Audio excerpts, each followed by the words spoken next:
So I've been in the pursuit of banana pudding for the past 6 months and finally found it right here at And She Bakes Too. And this is exactly why small business owners, you need to tell people what you do. You need to get out there with your business community, your business associations, your chambers of commerce, because you have guys like me who are looking to fill this belly with sweets. And frankly, when we find you, we become your best friends and your best customers. I'm gonna interview Paris because she's doing exactly what small business owners need to learn from. She's overcome a lot. She has a great story. She bakes amazing sweets. She's contributing to a community and she's building a community. And that's what us as small business owners need to focus on. So let's go in here and She Bakes Too and get ourselves some banana pudding. Let's go.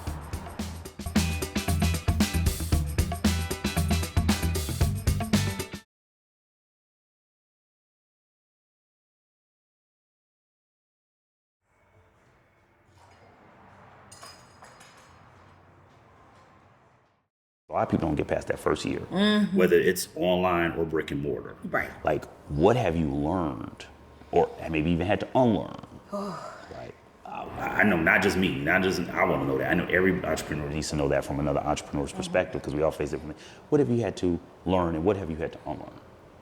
Man, I'm gonna start with the unlearn. Go ahead. I've had to unlearn that. And I feel like, especially as millennials, like, and we see it every day. Take a deep seat in this one because I know this me. Yeah, we see it every day, especially in social. Even though, like, we grew up with baby social media, but it wasn't so intricate into our like daily life. Exactly. But I feel like on the daily, we see at times, people going viral or like even people, some people have personal goals to like be this big sensation or like thing on like a TikTok. Celebrity or personality or something. Correct. Or whether it's to like gain recognition, whether it's to gain attention or to monetize, there's just this, urge to like just be a big thing. But in entrepreneurship, I had to unlearn that, like the chase on social media is unreal. It's not like reality. Yeah, it's not reality. And my goal is not to like gain to be like viral. Exactly. Exactly. It's just like there's people in my life that I've known that have had businesses, whether it's food businesses or other businesses that have like sustained over the years and built over decades. And when I look at how they started, they didn't even have any of these like technologies or different things at their hands, but it was like a slow and steady pace. And I had to unlearn that, like, in order for me to be successful and like sustain and stay in time, I want to build like slow and steady. Okay. So just getting out of my head, like, I gotta be viral in order to like make it. I don't have to be the TikTok sensation. I don't have to be all over Instagram. Everybody's clipping me up and putting me, Exactly. And I'm like, no, I want to be here another 5, another 10, or whatever have you. Whether it's in this space or any, you know what I mean? Like, I want the name to still. Yeah, you want to have longevity. Correct. Now, what I did need to learn was really how to like hold, like give each, at this point in time, give each title its own due. So like a large part, when I first started, because like And She Bakes Too started in 2019, but that was just like me baking at home or baking in my apartment or, and then moving on to commercial kitchen spaces and all of that.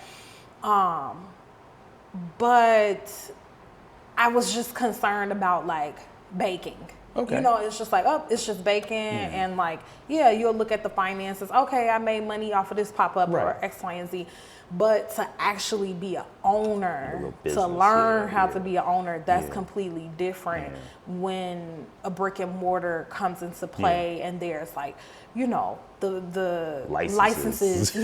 Just so we both say licenses. Just the licenses.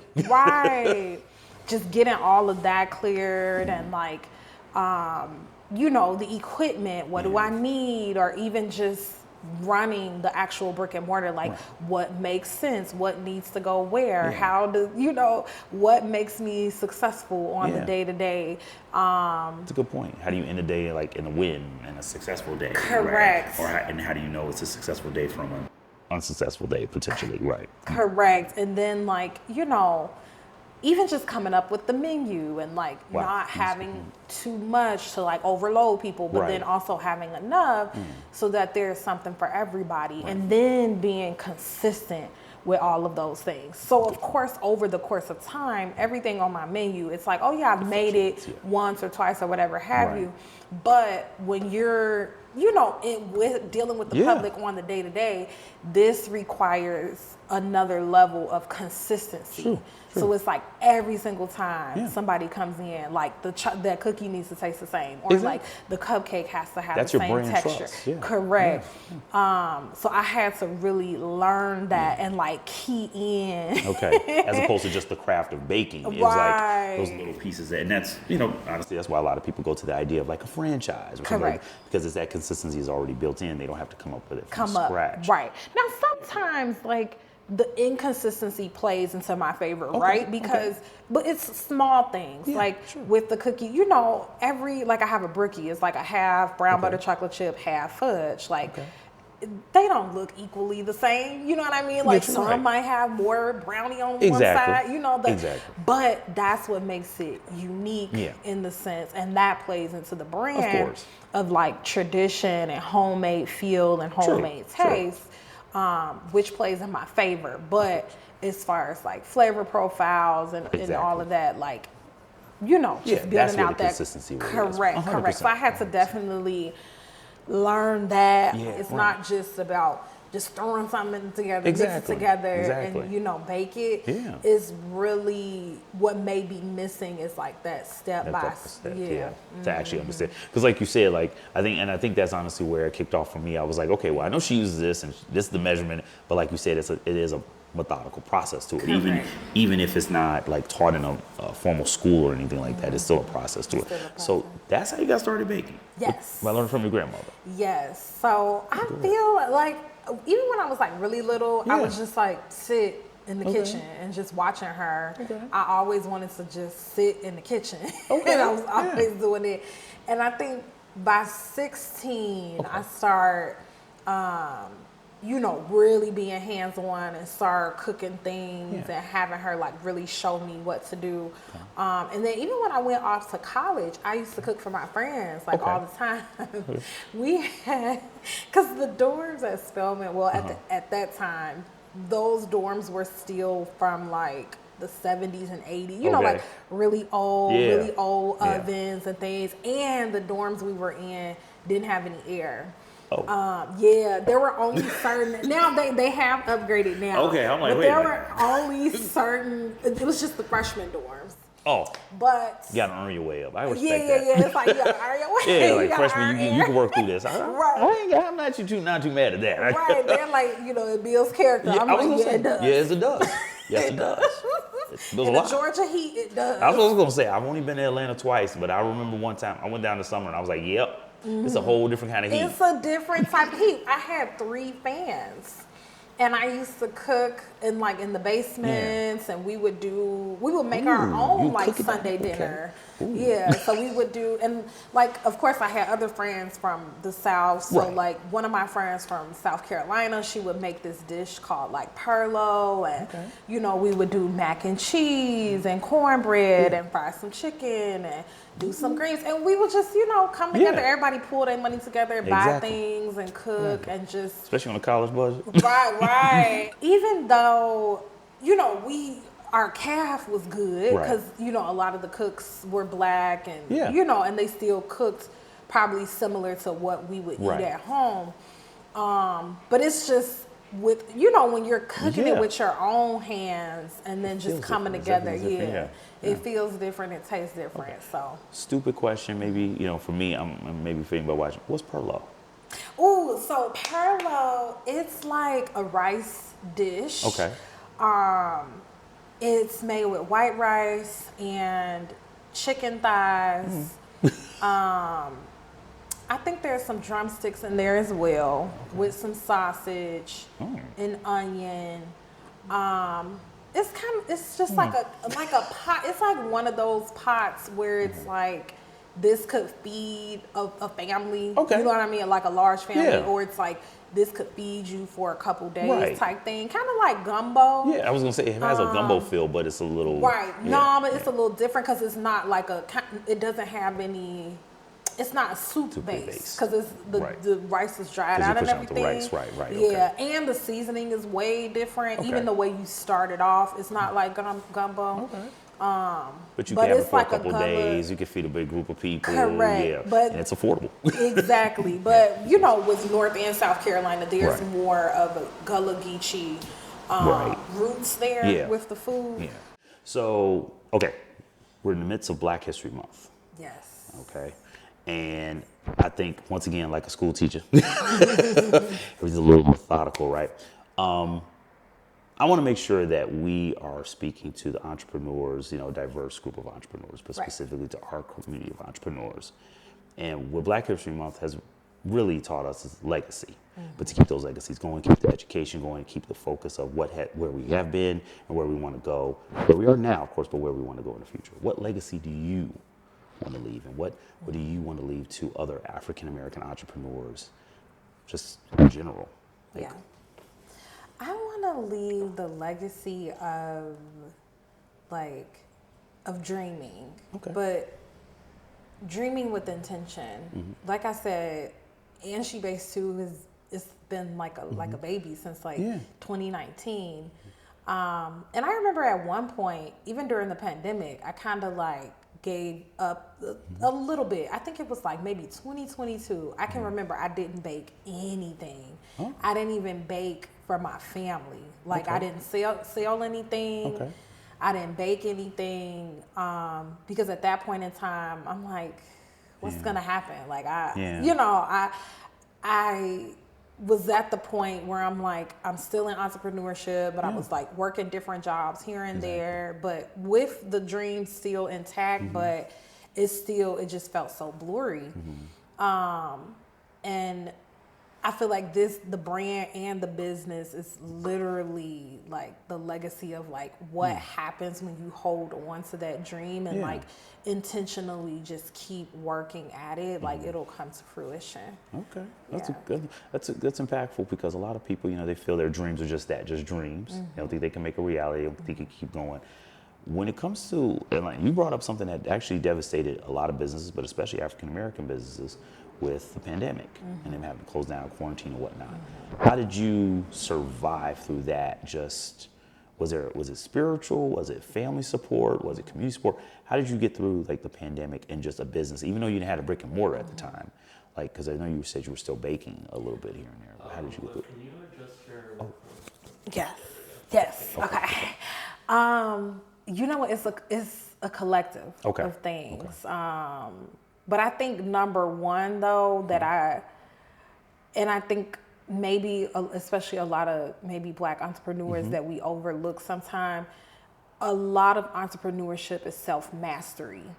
A lot of reason as to why a lot of us, just kind of stick with the 9 to 5 or just kind of follow that quote unquote plan of, go to college, get a good job, make money, and kind of rinse and repeat situation, because a lot of us do not have the confidence or even just guts to sit with all sides of ourselves, because that's really what entrepreneurship is. You have to sit with the really good and the great parts of it, and then you have to sit with the uncomfortable and the bad and the ugly parts of yourself, and the ugly parts of the business, and you have to be okay to sit in the uncomfortability. But a lot of us, just humans though, some of us, we just don't want to be uncomfortable. I think about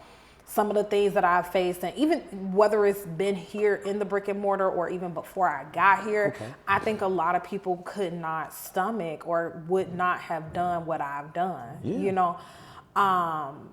It's tough to open doors somewhere. It is. And I think, like I said, in the age of social media, we look at like, you know, just the prettiness and like the celebrations and the openings and the lines and, you know. The wins out the reality. Right, the wins. Or the cosmetic wins.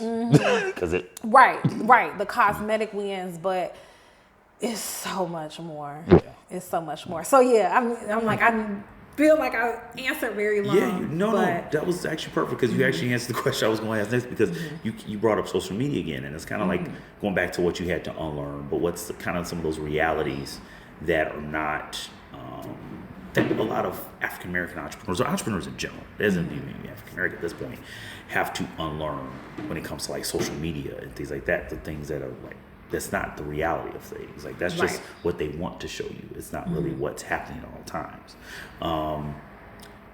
And it goes to when we talked about opening doors. I keep thinking about this in the area that you're in. Yeah. Like what brought you to this neighborhood? This is Portage Park, Six Corners.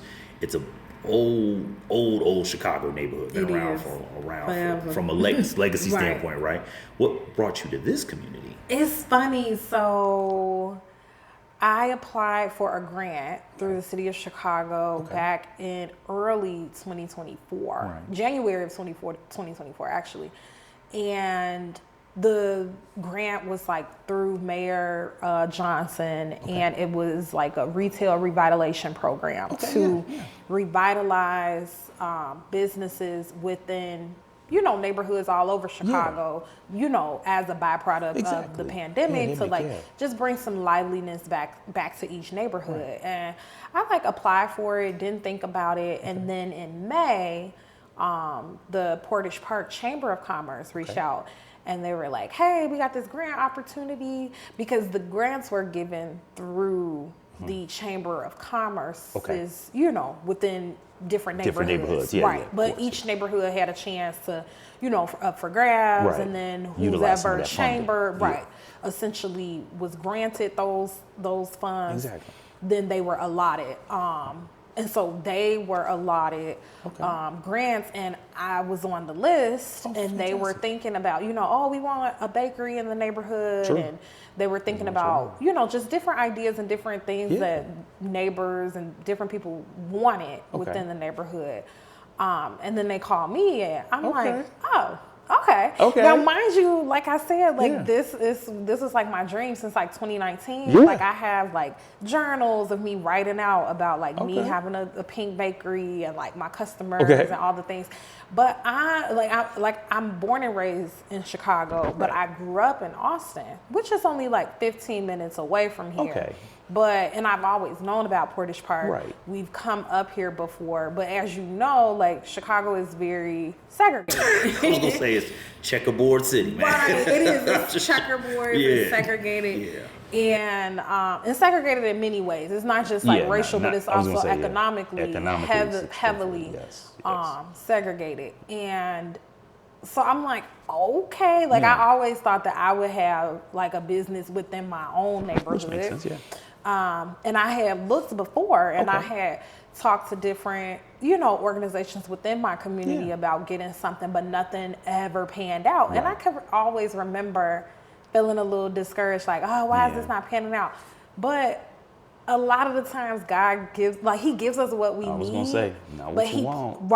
And he places us where he needs us to be. Because I would have never imagined being up here 100%. Or even like picking here. But it's been like the perfect thing. Like the neighborhood has been supportive. Like community has come and shown out. I definitely have like a little community, you know, here, like regulars and things. And definitely people that always like come in weekly, and we check in and we have chats, and it's a bunch of people like I look forward to seeing every week. And when I don't, you know, I'm like, something happened. And then when they come back, they, you know, we just catch up. But you built that relationship. Correct. That's fantastic. Correct. And I think even just me as an individual, but even, you know, whether it's me or the business, because I try to make the distinction. Of course. Glad you said that, always want the business to have that component of community and like just building relationships. because that has been how, you know, the business has been able to survive is through the relationships I've built. And also that is a huge piece to what entrepreneurs have to do as well. Good. I think it is underlooked and undervalued, the power of relationships and networking. I think people think about, when they think about networking, they kind of think of it in a stuffy type of way, or they think maybe about like business to business only, or like corporate, going to a meeting or something, or a conference or something like that. Correct. But a lot of my like solid foundational clients or like customers and people that have like ordered, you know, huge caterings and things like that, a lot of them were through networking or like through, you know, other jobs that I've had in the past, or it's just been like a building upon like a business relationship.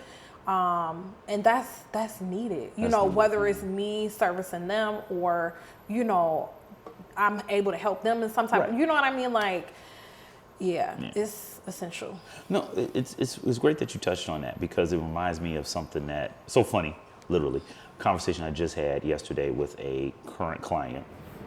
And I went to their facility, their physical therapy office, right? Okay. And we did their website, we did the video for their website, we did a bunch of things. And she was one of the co-owners. She was speaking to another business associate person who works with her. And she was like, oh, she saw me. She's like, hey, Aaron, I was just talking about you. And I was just joking around. I was like, yeah, hopefully in a good way. She's like, oh, yeah, it's a very good way. She's like, I was telling them everything that you had done. Very similar to what you're talking about is that's a form of networking. Correct. Happy clients, happy customers. Right. That's your community. Yeah. And it's sad because I think about, like, I love LinkedIn. That's one of my favorite platforms. It's one of the few platforms I've never deleted. Come on. I know, right. How many times? I know. Well, ever since the business, I haven't. Okay. Only because of business, though. Right. Because it's attached. It goes hand in hand. Exactly. But personally, it's like sometimes I can do away. Right. You can do away with it. Right. And it's like people look at networking kind of like that whole LinkedIn thing. It's like it's got to be real stuffy. It's got to be real suit and tie all the time. No, networking is community. It's connecting with people. Correct. Like you said, the Chamber of Commerce reached out to you. That's amazing. Are you a member of your local Chamber of Commerce? Well, I was. I need to pay my dues. Oh, okay. But I mean, we all got to pay the bills. Yeah.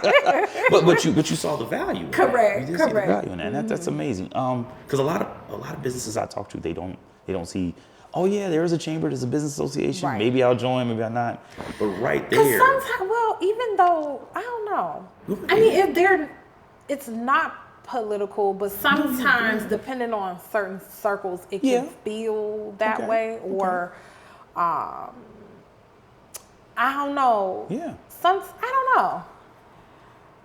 Sometimes it can, you know, people can see like, well, who's a part of it, and you know, what are the benefits and what are they offering, and X, Y, and Z. Right.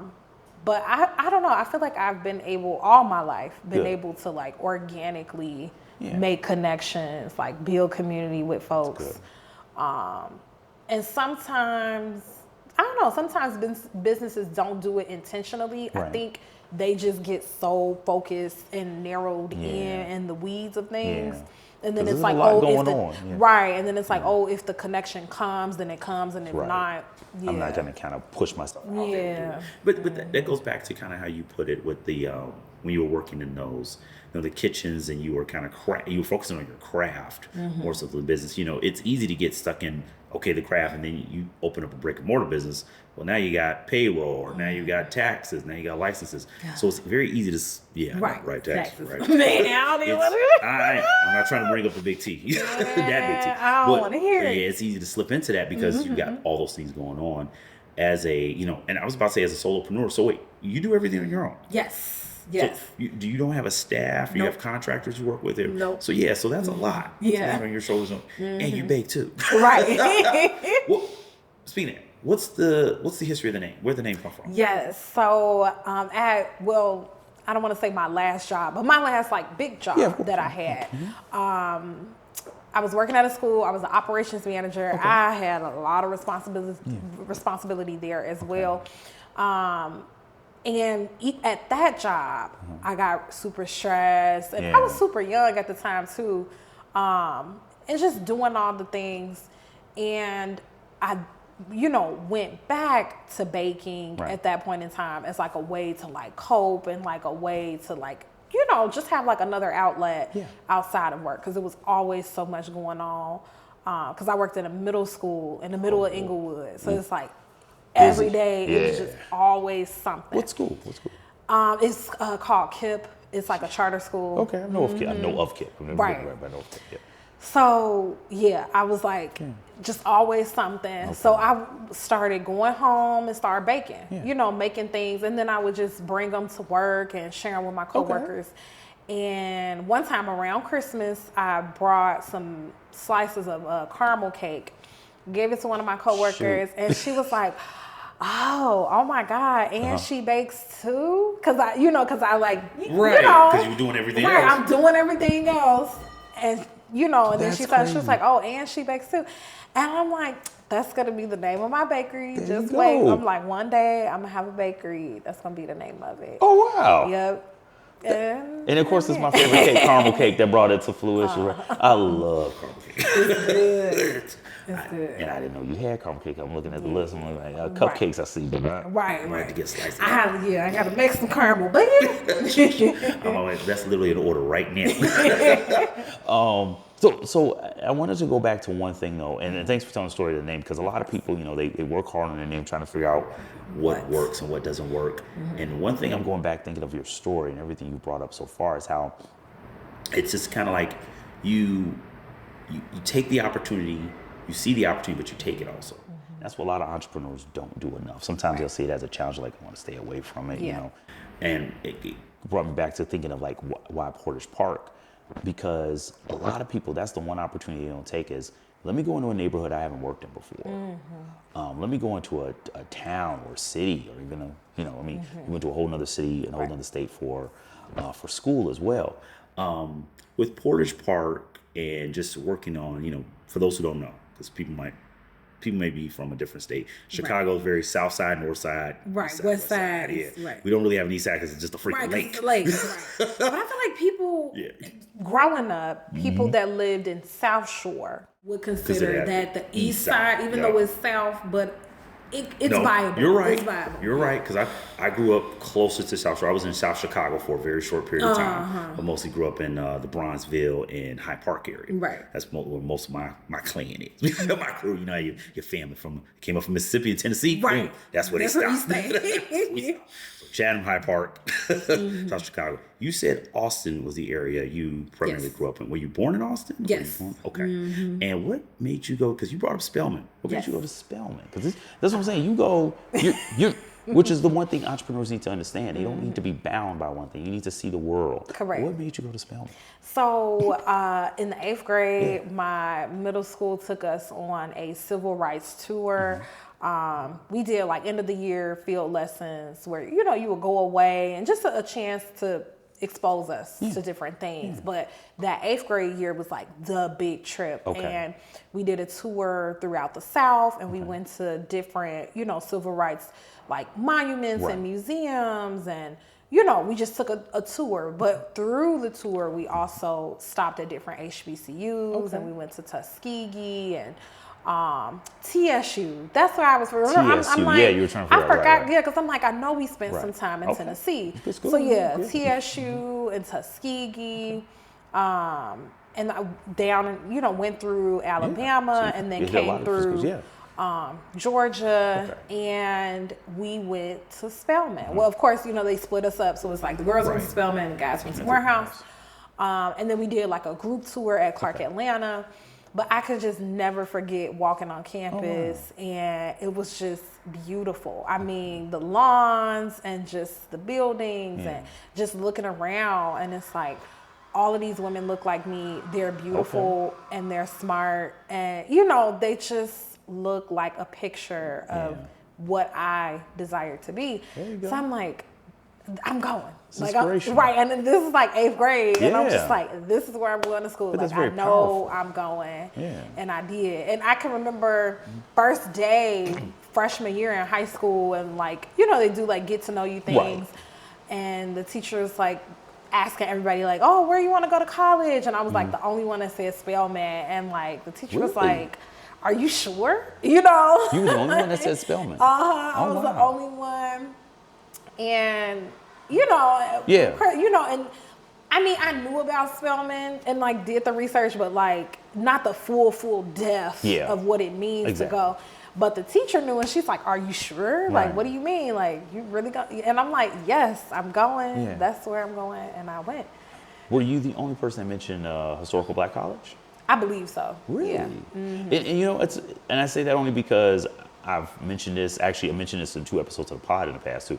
There's literally only 2 regrets I have in life, and one of them is never visiting a historical black college before selecting schools. Yeah. Because everyone I've known who's graduated, I mean, literally, Paris, your face, it's the same thing. It just lit up. You just light up, yeah. And it's an amazing feeling because I feel it looking at you, and I'm like, that must have been magical. That must have been impactful and inspirational for anyone considering that. Because I know there's got to be a young entrepreneur maybe who hasn't gone to college yet. Right. What would you say is a good reason to pick a historical black college if they're looking at? I would, number one, the history and the legacy. Like we all, my friends and I, like we make a joke like Spelman is like Disneyland for black women because just the Spelman still stands strong on tradition. It's again in a world that's moving fast and there's so many things happening. Things are changing, and don't get me wrong. There's things that like are upgraded and updated at Spelman, but the tradition still stands. For example, like the first week when you're on campus, like you don't leave campus. It's a time to be indoctrinated into like learning the history and the founders and, you know, the meaning behind the buildings and learning more in depth of our history, which, you know, a lot of people like going back to Chicago and like, you know, the neighborhoods and being segregated. Yeah, you learn black history in school, and just because, you know, predominantly, if you're in a predominantly black neighborhood in Chicago and you go to like a public school or charter or what have you, even though you are in a predominantly black space, you're still not learning the depths of black history. You know what I mean? Neighborhood. Yeah, even in your own neighborhood, you're not learning what really. I did not really learn black history until I went to Spelman or just being in Atlanta, period. You know what I mean? Like, and it's more than, you know, and no shade to Martin, you know, but it's more than just like Martin Luther King, Rosa Parks, Malcolm X. 20 names and that's it. Right. Or like, Frederick Douglass, get Booker T. Washington and that's where it stops. Correct. Like even at Spelman, there's like a mandatory African and diaspora in the world class where you look in depth at W.E.B. Du Bois and him being a sociologist and like comparing him with Garvey and like, you know, their different theories. And even within my own major, I was a psychology major. So like looking at the works of black people and like, you know, and just looking at it at a different lens. But then also like in the literature classes, like we're looking at black women, not only just black authors, but black women authors, as well as black women authors that are out of print. A lot of people don't. I had a class that was I was leaning on that one. Interesting. Yeah, there's specifically women's books that are not being printed anymore. And so that class like went into depth with that, but it was Americanized, but it was also international. So we looked at black women writers in Brazil and like, you know, different spots in Africa. Like it was, you know, like I said, the diaspora. Like, yes, there's black people, there's black history here in America, but this is also a world. It's a global thing. It's a global thing. Correct. And I think, and that's what Spelman was. And to me, that's what a HBCU is. Because a lot of people, even when I was in high school, like they would tell, like my grandmother raised my sister and I'm a twin. Oh, really? Yeah. So they would say like, oh, how can they, you know, go to an HBCU? Like they're not going to be prepared for the world. And, you know, the rest of the, you know, outside of it. But it sounds like you got a lot more worldly than. Right. They're not going to be prepared to like be able to deal. But your professors have, you know, worked in these spaces. They've worked in all different. They have a global outlook as well. Correct. Right. And they actually can have that conversation and pinpoint and tell us, this is how you deal with this situation. You know what I mean? Like, that is the only point in time. It's like a training ground. They prepare you and teach you how to deal with the world as a Black woman. You know, how to protect ourselves, 100%. How to negotiate. You know what I mean? Because they're looking at it from your perspective because they've been there. Correct. So it's not just academic. Correct. But it's like, if you're in a PWI, again, no shade. You might have, you know, the Black Student Union, or you might come across a Black professor that may take you under their wing or tutelage, but we have that for 4 years. This is a nonstop lesson of not only how do you survive and thrive and be the best in the industry that you're in, but this is how you navigate injustices. And people undervalue that because, again, within America, I don't want to be on the soapbox. No, you're not a soapbox. You're speaking the truth. People undervalue and discredit the experience of Black people in America. So they want to believe, you know, that racism and like injustice, like it's behind us or it's something of the past. This is woven in the DNA of this country. It's not. It's not going. It's not going. It's a part of the country. It's within the threads. So this is why we need HBCUs. We need spaces so that the youth can, like I said, navigate all this. You're being, you know, trained and being an expertise in your field. But then also you're walking into the world with another level of consciousness and another level of confidence to do anything. It teaches you how. No, I'm not No, I love that. It teaches you how to be bold in a whole nother way. Because I just absolutely love the way you put that, and I wish, and I'm doing my best to make sure that. Because that's like I said, I'm not even sugarcoating it. That's literally one of only 2 literally regrets. I try not to live with any regrets, you know, because everything's an experience. Life, everything happens for a reason. But I'm like, I know there was something there. That you can never replicate. No, you can't.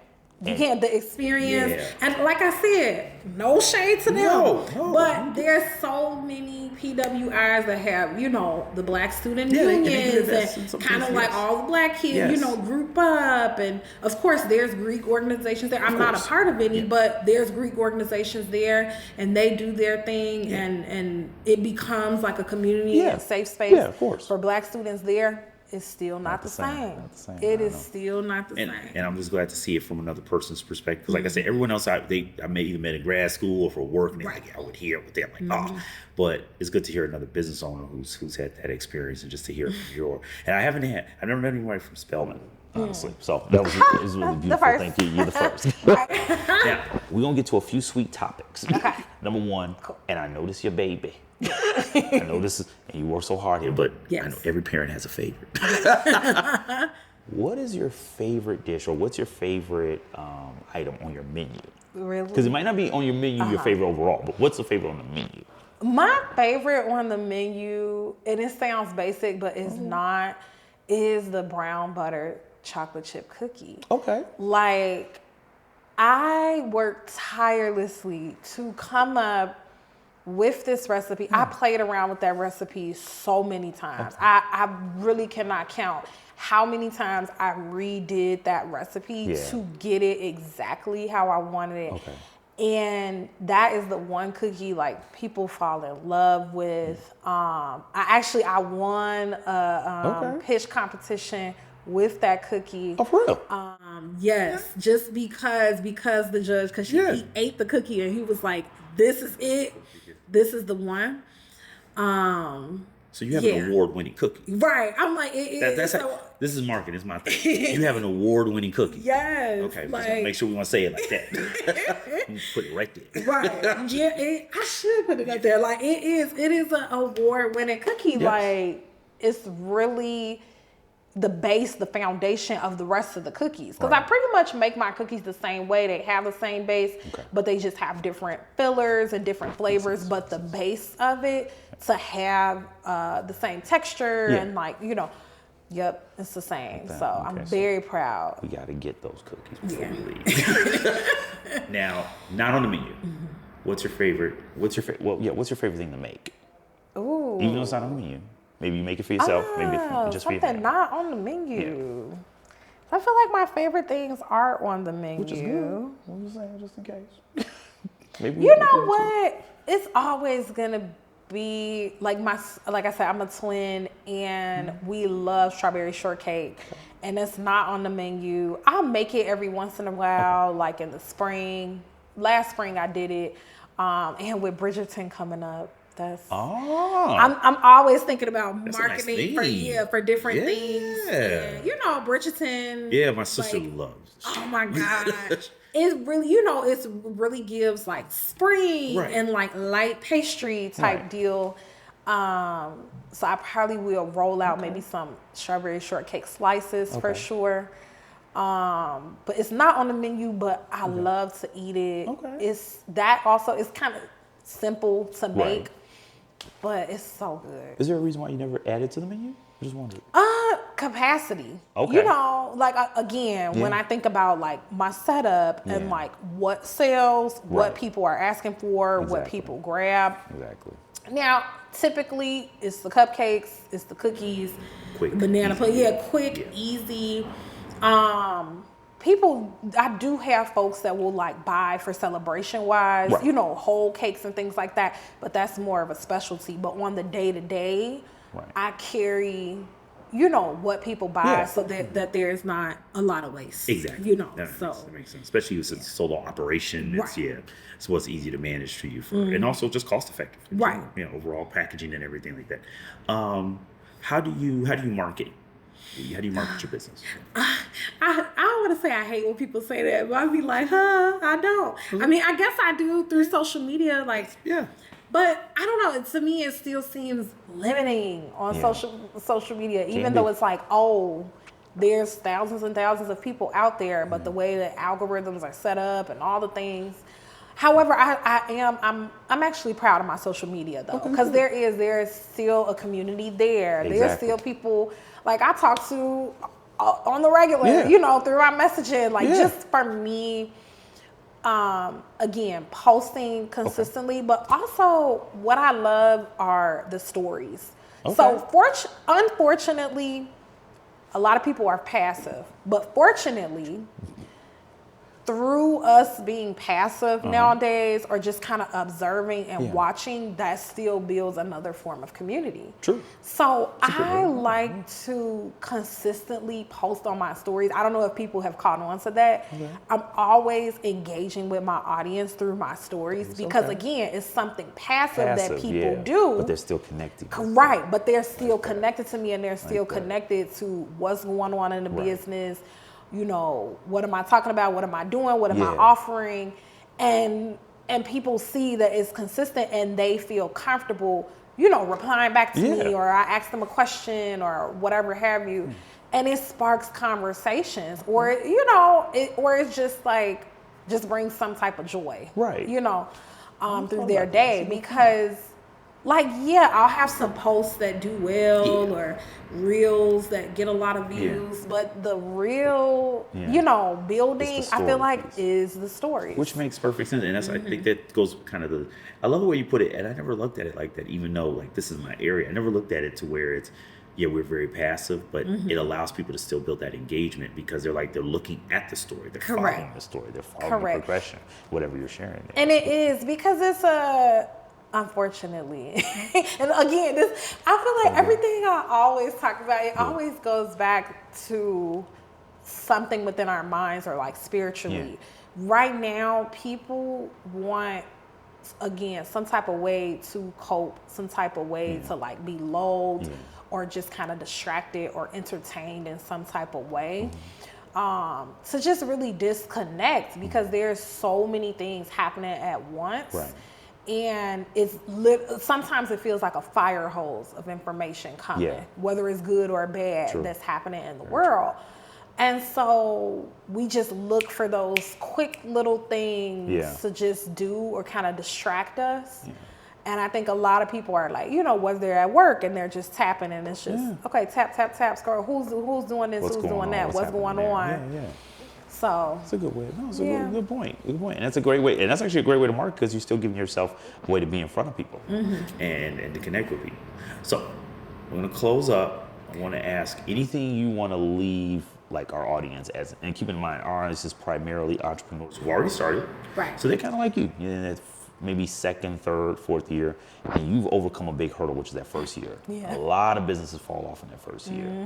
Any message of encouragement, inspiration, or just, and it doesn't have to be super uplifting, positive. Right. It can be honest, like, hey, just something, a message to send out to other entrepreneurs who are trying to get over that first year hurdle, or maybe they've passed it, but they're still having their challenges in the second, even third year. Message that you would like to leave from And She Bakes Too. A message. You could take your time. Right. I was like, again, right. I was like, I'm gonna take a little bit.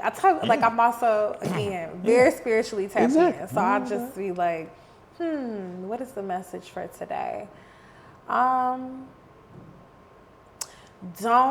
allow external circumstances dictate where the business is going. Meaning, like, what's happening in the world, or maybe if you can't fully see or know exactly how something is working out, but you just have that gut feeling like, I know I can do this, or like, I want to see this through, just see it through.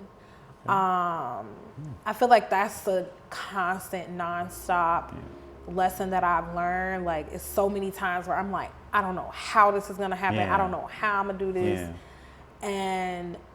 But there's something in the back of my head, like, just keep going, just one foot in front of the other, just keep doing it. But it is very, very difficult, because it just seems, there's other noise and a lot happening, and it could kind of get to you a little bit, but you just have to like block it out, and you just have to literally tunnel vision. And I don't know if that sounds cliche, but it's real. Like, you really have to be tunnel vision, and like, if it's in your heart and it's something that's on you, like, you just got to keep at it. I think you put that perfectly with the tunnel vision. It reminds me of something someone said to me years ago.